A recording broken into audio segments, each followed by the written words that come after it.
गुमनाम मैसेज करने वाला दोस्त आखिर कौन था? आखिर कौन था गुमनाम मैसेज करने वाला दोस्त? मेरे मोबाइल पर हर रोज़ एक गुमनाम नंबर से मैसेज आता था, लेकिन ये मैसेज आम मैसेज नहीं थे। ये मेरे दिल के अंदर के वो राज़ बताते थे जो मैंने आज तक किसी से शेयर नहीं किए थे। यहाँ तक कि वो बातें जो मेरे दिल में होती थी और मेरी ज़ुबान पर भी नहीं आती थी, ये वो बातें भी जानता था। आखिर वो कौन था जो मेरे नंबर के ऊपर गुमनाम मैसेज करता था? इस कहानी की शुरुआत होती है एक सुबह 8 बजे मेरे नंबर के ऊपर एक मैसेज आता है, जिसमें लिखा होता है, आज तुम लाइब्रेरी मत जाना, वहाँ खतरा है। मैंने फौरन मोबाइल नीचे रख दिया।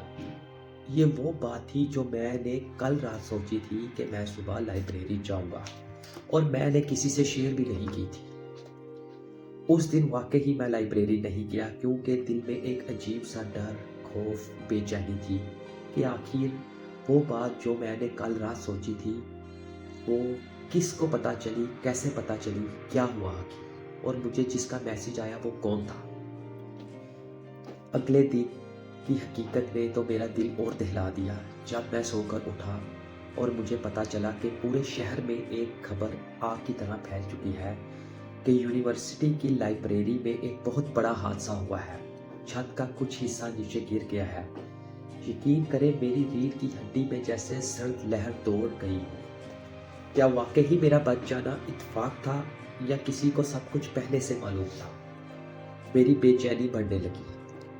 फिर मुझे रात को 11 बजे एक मैसेज आता है, तुमने आज अच्छी नींद नहीं की, तुम सोने से पहले बेचैन थे। इस बेचैनी की वजह तुम्हें खुद भी नहीं मालूम, लेकिन मुझे पता है।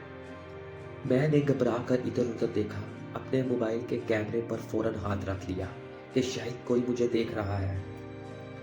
मैंने मैसेज किया, तुम कौन हो, मेरा पीछा क्यों कर रहे हो? मुझे आगे से कोई रिस्पॉन्स नहीं आया। अगले दिन सुबह एक मैसेज आता है कि आज तुम अपनी माँ को याद कर रहे हो। हालांकि तुमने ये एहसास किसी से भी नहीं कहा, और ये बात वाकई ही सच थी कि आज मैं अपनी माँ को बहुत याद कर रहा था। मैं चिल्ला उठा, मेरे हाथ कांपने लगे। क्या ये कोई मेरा बहुत अच्छा और बहुत पुराना दोस्त है? क्या वाकई ही कोई मुझे मुझसे ज़्यादा जानता है? रोज़ रोज़ के मैसेजेस अजीब से अजीब होते गए। मैसेजेस में वो चीज़ें लिखी होती थी जो मैं महसूस करता था, जो मैं छुपाता था। मसलन एक दिन मुझे मैसेज आया, तुमने आज क्यों झूठ बोला कि सब कुछ ठीक है, जबकि सब कुछ ठीक नहीं था। और वाकई ही मैंने किसी से कहा था कि सब ठीक है, लेकिन हकीकत में तो सब कुछ ठीक नहीं चल रहा था। फिर एक दिन मुझे एक और मैसेज आता है कि आज तुम अपने पुराने घर से गुजरोगे और वहाँ रुकोगे। मगर मेरा वाकई ही अपने पुराने घर की तरफ जाने का कोई इरादा नहीं था। मगर मैं बिला वजह अपने पुराने घर की तरफ चल पड़ा, और वहाँ जाकर मैं रुक गया, ठहर गया और अपने पुराने घर को, पुराने मोहल्ले को देखने लगा। ये इत्तेफाकात थे या क्या था? फिर एक वो दिन आया जिसने सब कुछ बदल दिया। शाम को 6 बजे मेरे नंबर पर एक मैसेज आता है कि कल रात 7 बजे वहीं आना जहाँ तुम अक्सर जाकर अकेले बैठते थे, मैं तुमसे मिलने आऊँगा। ये पढ़ते ही मेरे दिल जैसे रुक सा गया। मैंने फैसला कर लिया, मैं वहाँ नहीं जाऊँगा। लेकिन मैं पूरी रात जागता रहा।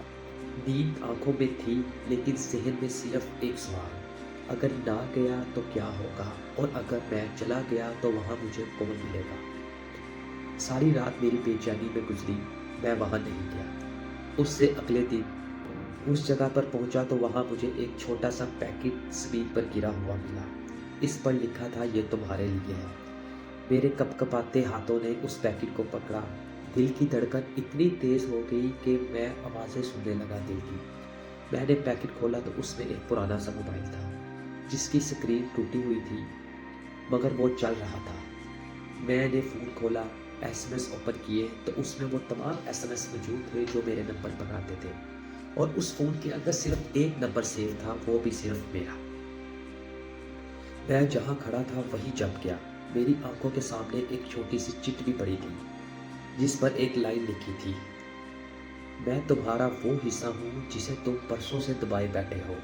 मैं तुम्हारे अंदर हूँ और मैं कभी तुम्हें अकेला नहीं छोड़ूंगा।